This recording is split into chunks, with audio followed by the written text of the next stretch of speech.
მოდით მეგობრებო, ავირჩიოთ საუკეთესო მსახიობი და წავიდა სამუელ ელ ჯექსონი. მაგარი მსახიობია, მესამეზე მიყვარს ძალიან.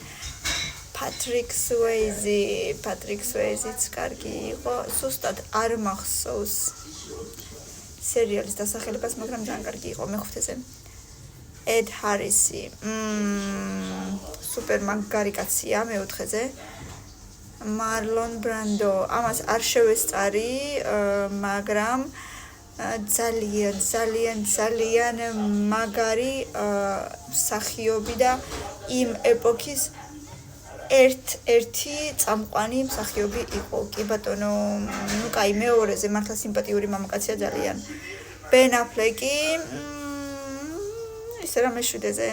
ტომ ჰენქსი იყვარს, მაგრამ პირველზე ვერ დავაყენებ ჩემი აზრით. ქრისტიან ბეილი,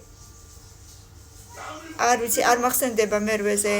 რაიან რეინოლდსი, მეცხრეზე, პირველი და მეათი დამჭა, როგორც ყოველთვის, არ ვიცი, აი რატომ ემართება სულ ბრედ პიტი პირველზე და ბოლოს იქნება ენტონი ჰოპკინსი, მაპატიე.